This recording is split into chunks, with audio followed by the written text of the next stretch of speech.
اللهم صل وسلم وبارك على سيدنا محمد وعلى اله واصحابه وسلم. ازيكم حبيبي، عاملين ايه؟ يا رب تكونوا بخير. النهارده بقى هنعمل غدانا. هنا بقى معايا كام بصلايه كده حلوين، قطعتهم كده وهنزل عليهم معلقه نشا كبيره كده، وهدعك بقى البصل ده كده كويس جدا بالنشا.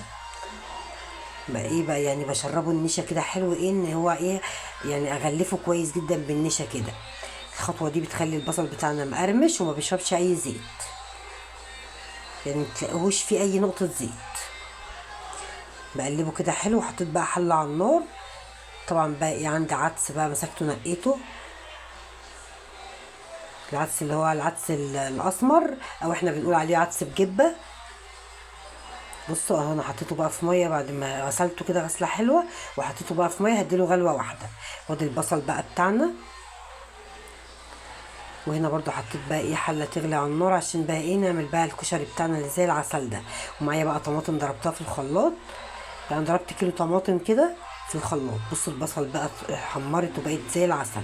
انا بقى اصفيها كده ايه في مصفى، وهاخد كل الزيت اللي ينزل منها ده ايه عشان استخدم بقى للكشري بتاعي. في نفس الحله بقى بعد ما حمرنا البصل كده فضيت البصل كده وخدت حبه زيت، وحطيت بقى ايه الشعريه عشان احمرها. وهنا برضو حطيت في الحله التانية كده كام فص توم كده وحته فلفل اخضر، يعني حته كده عشان الفلفل ده حراق. اخدت بس حته من القرن كده. وهنا ايدي بقى في الشعريه تخلي بالك منها وهي بتتحمر، لان هي بتتلهف بسرعه، يعني دايما تبقي واقفه عليها كده وايدك فيها. انا بقى ايه ايدي في التوم وايدي في الشعريه كده ايه عشان نخلص كله مره واحده كده، ما توقفيش كتير في الحر. هنزل بقى، نزلت بمعلقه خل، يعني تشيت التوم كده بمعلقه خل كبيره، وبعد كده نزلت بالطماطم اللي انا ضربتها في الخلاط دي. بقلب برضو الشعريه كده عشان تبقى ايه مظبوطه معايا، تاخد لون كلها واحد. بصوا بقى اللون الجميل ده. هنزل بقى بالرز بتاعي. الرز ده ايه انا كنت غسلاه ونقعاه شويه.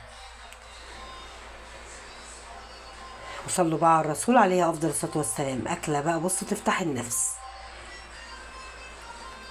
كله بقى ايه مع بعضه كده عشان ايه ما نوقفش كتير في المطبخ. انا بقى كان عندي دقه في الفريزر، كان باقيه يعني كنت عامله قبل كده كشري وكان فاضل دقه.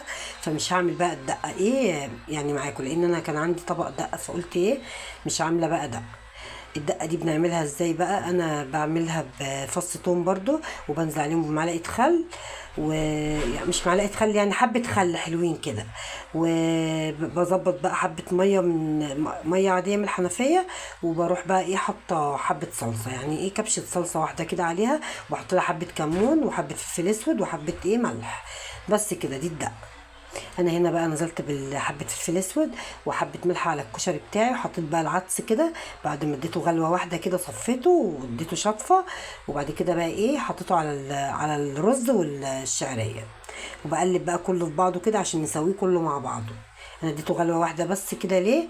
عشان انا ما نقعتش العدس بتاعي. لو انا نقع العدس مش هديله خطوه ان انا اغليه. انا اديته غلوه واحده بس عشان ما يتهراش منكم. انما انا لو نقعاه بقى ما كنتش ايه هغليه يعني. بس انا الغلوه الواحده دي بتخليه ايه يعني ينزل بقى الماده الغامقه دي عشان الكشري بتاعي ما يبقاش غامق. بقلب بقى كده ايه الكشري بتاعي بقى. بصوا الريحه وطعمه زي السكر.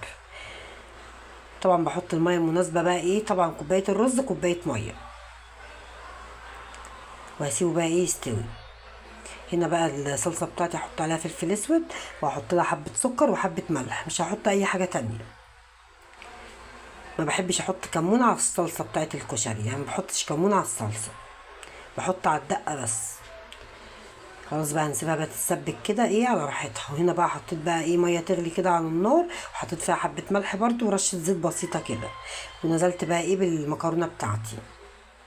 هسلق بقى المكرونه سلقه عادي خالص. خلاص بقى الكشري بتاعي بصوا اتشرب كده ايه، وهديت عليه النار بقى خالص. اول ما يشرب ميته بنهدي بقى كده عليه النار، يتشرب بقى ايه ويتلدن على راحته كده.